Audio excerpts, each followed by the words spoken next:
Imagjino të zgjohesh një mëngjes dhe ta dish që kjo ditë nuk është si të tjerat. Nuk ka dramë, nuk ka sirena, vetëm një vendim i heshtur që po të vret nga brenda. Sot ikën, jo sepse do, por sepse nuk ke më rrugë tjetër. Kjo është historia që miliona shqiptare kanë jetuar, disa në vitin 1991, disa në 1997, disa dje, disa sot, dhe disa po e mendojnë sonte, ndërsa po e dëgjojnë këtë video. Shqiptarët janë kudo në botë, dhe jo sepse e donin aventurën, jo sepse e kishin luksin, por sepse në një moment, vendi i tyre nuk u la më zgjedhje.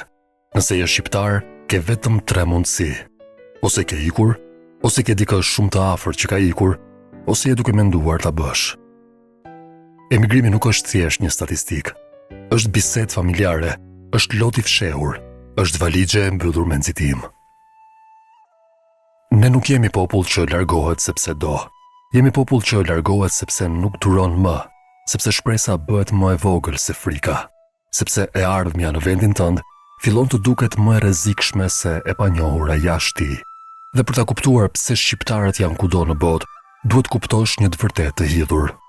Ky nuk është fenomen modern, është plagë e vjetër, një plagë që hapet sa herë historia na shtyn drejt derës së daljes. Kjo histori nuk fillon me anijet e mbushura plot, nuk fillon as me vizat, as me kufit.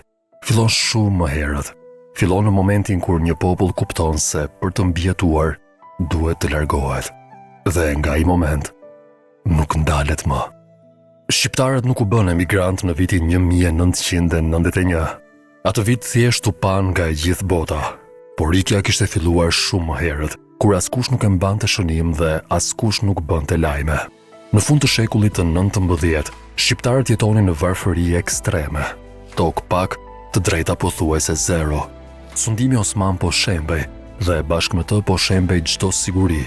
Fshatrat të tëra mbjetonin me bukë misri dhe shpresë të vakët. Për shumë njerëz, largimi ishte i vetmi shpëtim. Disa morën rrugën drejt Turqisë, të tjerë shkuan në Egjipt, Rumani, Bullgari, jo sepse ishin të mirëpritur, por sepse atje kishte punë. Ishte hera e parë që shqiptari e mësoi çfarë do të thoshte të jetojë larg shtëpisë, por me mallin gjithmonë mbi supe. Pastaj erdhi Amerika, një fjalë magjike, një shpresë e madhe. Në fillim të viteve 1900, mijëra shqiptarë u nisën drejt Shteteve të Bashkuara. Punuan në minjera, fabrika, ndërtim, jetonin 10 vetë në një dhomë, kursenin çdo qindark dhe dërgonin para në shtëpi, edhe pse vetë mezi mbijetonin. Por këta emigrant nuk ishin vetëm punëtor. Ata u bën zëri i Shqipërisë, hapën gazeta, krijuan shoqata, lobuan për pavarësinë. Kur Shqipëria kishte nevojë për ndihmë, diaspora ishte aty, edhe pse larg, ata nuk u shkëputën kurrë. Por historia shqiptare nuk lejon qetësi të gjatë. Pas luftës së dytë botërore, erdhi izolimi. Kufit u mbyllën, emigrimi u ndalua, aratisja u dënua me burg ose vdekje.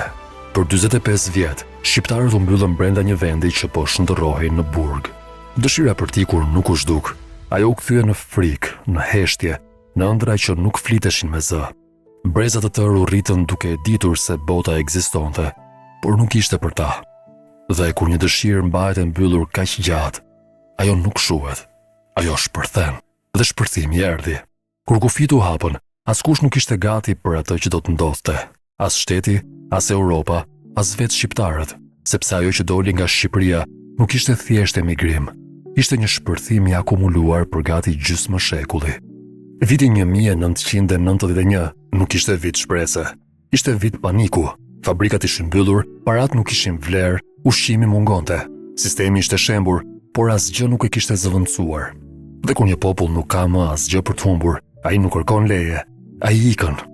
Pamjet e anijeve të mbushura me njerëz bën xhiron e botës. Burra, gra, fëmijë, disa me një çantë, disa me rrobat që kishin veshur, disa pa e ditur as ku po shkonin. Italia u bë dera e parë, jo sepse ishte parajs, por sepse ishte afër, dhe afërsia në atë moment ishte gjithçka. Ata njerëz nuk ikën për ëndra të mëdha, ikën për bukë, për dinjitet, për një shans minimal për të mbijetuar. Shumë prej tyre flinin në rrugë, në kampe, në magazina, u pan si problem, si barë, si rrezik, por ata nuk u kthyen, sepse kthimi do thoshte dështim, do thoshte se sakrifica nuk kishte kuptim, dhe shqiptari Edhe kur është I lodhur, nuk pranon dështimin. Pas Italisë rruga vazhdoi.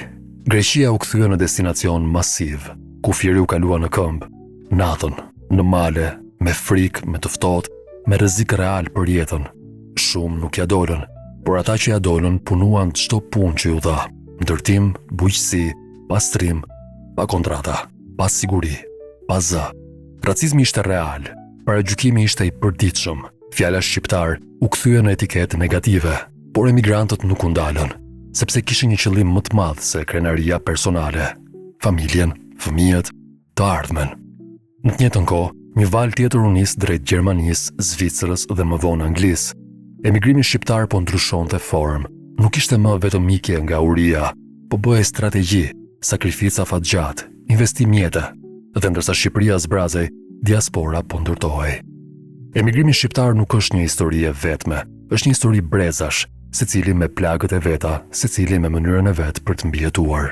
Brezi I parë ishte brezi I sakrificës absolute. Ata erdhën pa gjuhë, pa dokumente, pa siguri. Punuan punë që askush tjetër nuk I donte.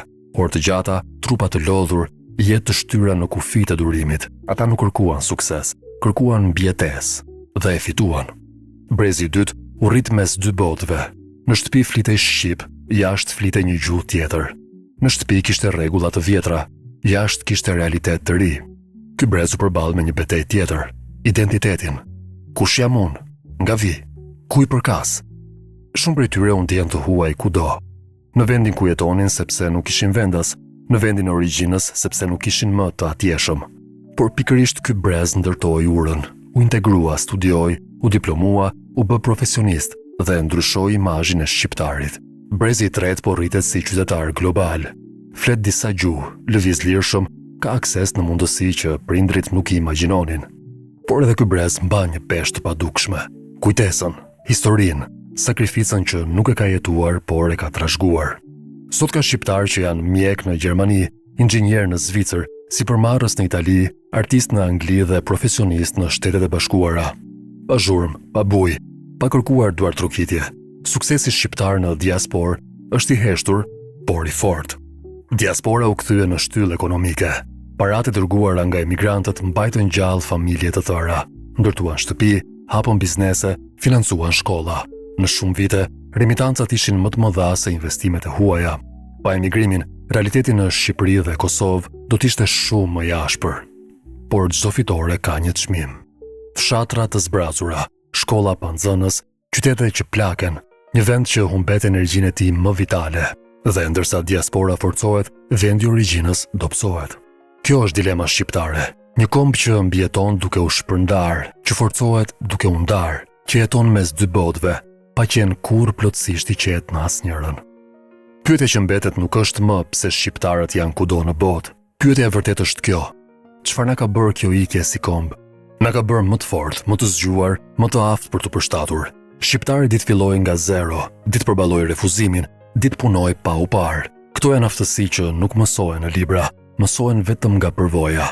Por emigrimi na ka marrë dhe shumë. Na ka marrë vitet më të mira të rinisë, na ka marrë energjinë, na ka marrë prindër që u plakën vetëm, fëmijë që u rritën pa përqafime, festa të humbura, vdekje ku nuk ishim dot prezent, mall që nuk shërohet kurrë. Shumë shqiptarë sot jetojnë mirë, kanë stabilitet, kanë siguri, por brenda tyre ka gjithmonë një ndarje, një ndjenjë që nuk zhduket kurrë, sepse pavarësisht pasaportës, pavarësisht adresës, rrënjët nuk fshihen. Dhe ndoshta kjo është arsyeja pse shqiptarët janë kudo, por kurrë plotësisht larg, sepse ne nuk ikëm për të harruar, ikëm për të mbijetuar, ikëm për të ndërtuar, ikëm me shpresën se një ditë sakrifica do të kishte kuptim. Historia jonë nuk është historia ratisjeje, është histori qëndrueshmërie, është histori njerëzish që nuk u dorëzuan edhe kur gjithçka I shtyu të largoheshin. Dhe kjo histori vazhdon sot, me çdo avion, me çdo kufi, me çdo vendim të vështirë. Pyetja është, a do të vazhdojë gjithmonë kështu, apo një ditë ikja do të jetë zgjedhje, jo domosdoshmëri? Kjo përgjigje nuk është vetëm në duart e shtetit, është në historinë që po shkruajmë tani, në mënyrën si flasim për veten, në mënyrën si kuptojmë plagët tona dhe në mënyrën si nuk harrojmë kurrë nga vim. Nëse kjo histori të preku, ndalo për një moment dhe mendo, ku jeti sot dhe pse? Shkruaj në komente historinë tënde ose të familjes sate. Abonohu në kanal për histori që nuk tregohen në libra, por jetohen nga ne. Dhe nëse do të kuptosh më thellë veten, historinë dhe botën ku jetojmë, ky kanal është për ty.